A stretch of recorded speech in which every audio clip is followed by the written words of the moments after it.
संत श्री आशाराम जी बापू के अहमदाबाद आश्रम से निकलता ये साधकों का जन सैलाब आश्रम से थोड़ी ही दूर पर स्थित वाटिका जा रहा है।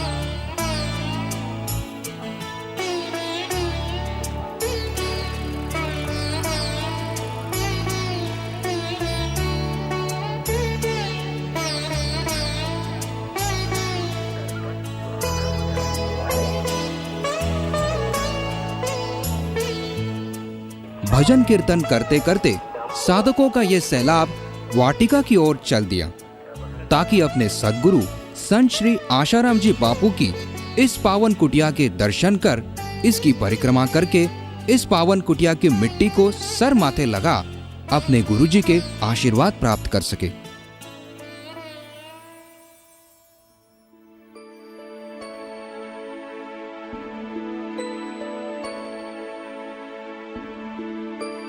दरअसल ये मौका था उत्तरायण पर्व का।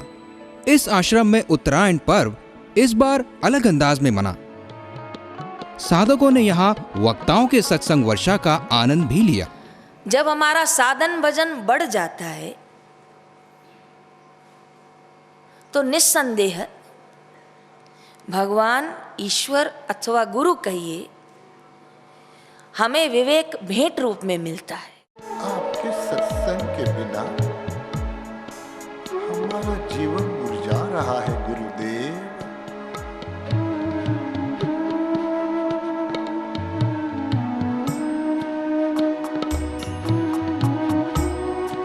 ध्यान भजन कर अपने तन मन को पवित्र किया और अपने बापू को खूब खूब याद किया। आश्रम की मासिक पत्रिका ऋषि प्रसाद व ऋषि दर्शन के सेवादारों ने सेवा की सत्प्रेरणा के लिए एक नाटिका प्रस्तुत की। स्वामी मोहे न विसारियो, चाहे लाख लोग मिल जाएं, हम सम तुमको बहुत। अरे ओ मिश्राइन, इस बाबा की फोटो अभी भी लगा रखी है क्या? अभी भी इनकी पूजा करती हो? सारे टीवी और अखबार वाले कितना कुछ निकालते रहते हैं इनके बारे में, उसको नहीं पढ़ा क्या? हे भगवान। अरे बहन, हमारे बापूजी क्या हैं, कैसे हैं, हम जानते हैं। दुनिया वाले कुछ भी कहें, हमें इसकी कोई परवाह नहीं। बापूजी को झूठी साजिश करके फंसाया जा रहा है। ये सब मनगढ़ंत बातें हैं। देखो बहन, तुम भी ये सब बातें मत सुनो, एक दिन सच सामने आ ही जाएगा। अरे ये क्या? कुप्रचार की आंधी में तो अच्छे अच्छे साधकों का भी मनोबल गिर रहा है, पर इस समय भी कुछ ऐसे साधक हैं जो सेवा में लगे हुए हैं। जी हाँ, ऐसे ही है कुछ हमारे वर्मा जी। अरे वर्मा जी, आप यहाँ? हरिओम। हरिओम हरिओम।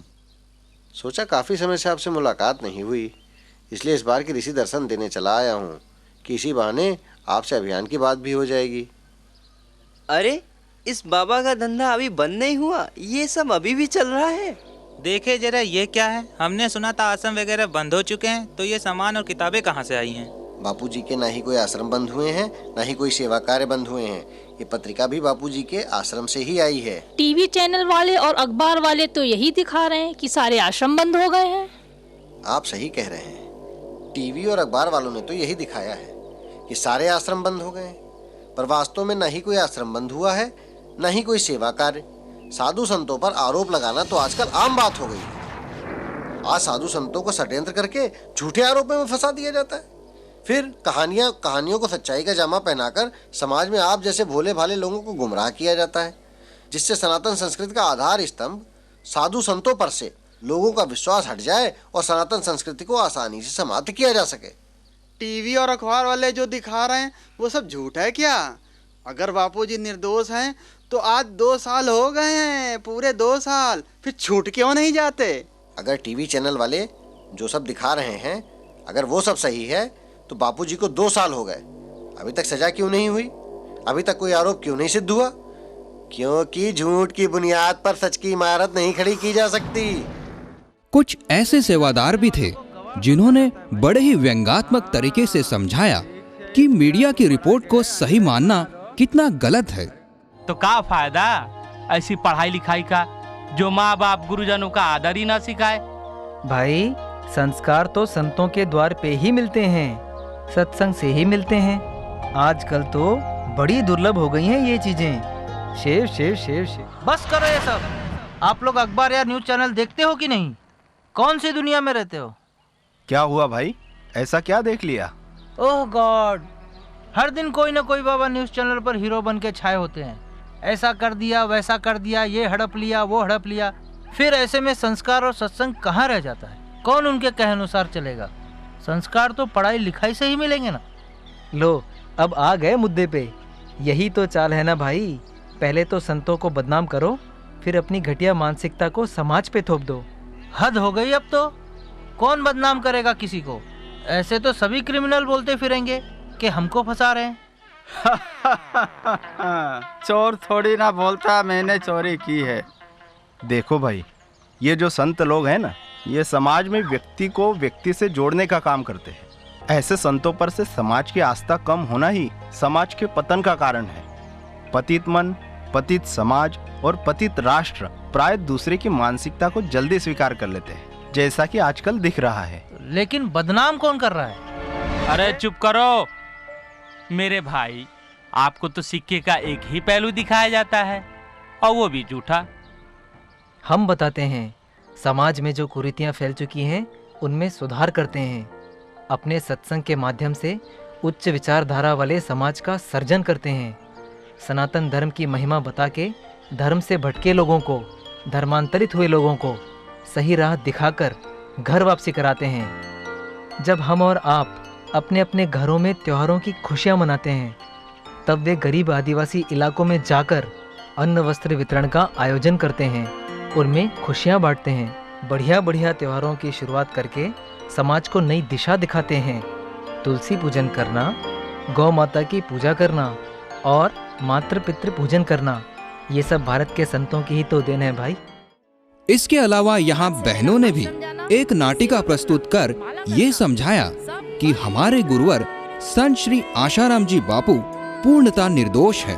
हम बहनों की पुकार भी इस दुनिया वालों को ध्यान से सुन लेनी चाहिए। हे भगवान, मेरा तो भाग्य ही फूटा हुआ है। बेटी मिली भी तो कैसी। इतना पढ़ लिख कर भी कहाँ बाबाओं और आश्रमों के चक्कर में पड़ गई। महिमा, जल्दी बाहर आओ। क्या हुआ पिताजी? क्या हुआ? क्या नहीं हो रहा है? ऐसे अनजान बन रही हो जैसे तुम्हें कुछ पता ही नहीं। नहीं पता है तो देखो क्या है, सब जगह एक ही न्यूज़ चल रही है। पिताजी, ये सब अफवाहें हैं, आप इनका विश्वास ना करें। ऐसी झूठी और वाहियात बातें मैं अपने गुरु के लिए न देख सकती हूँ और न ही सुन सकती हूँ। हा, नहीं देख सकती? आई बड़ी भक्तानी। यहाँ लोगों की बातें सुन सुनकर हमारा जीना हराम हो गया है। पर माँ, आप क्यों सुनते हो ऐसी बातें? इतिहास उठाकर देख लो, जितने भी महान संत हुए हैं उन्हें समाज ने कभी ना कभी तो आरोपित किया ही है कि अब तो ऐसा कलयुग आया, कि अब तो ऐसा कलयुग आया। निष्कलंक बापू पे जगत ने मिथ्या दोष लगाया, कि अब तो ऐसा कलयुग आया। जिस संत ने भारत की धर्म ध्वजा फहराई जग में, संस्कृति के बुझते दिए में फिर से ज्योत जलाई जिसने, उनसे ही प्रारंभ ये गाथा, क्या खत्म उन्हीं पर हो जाएगी। उनके ज्ञान को त्याग के बोलो, लाज तुम्हें क्या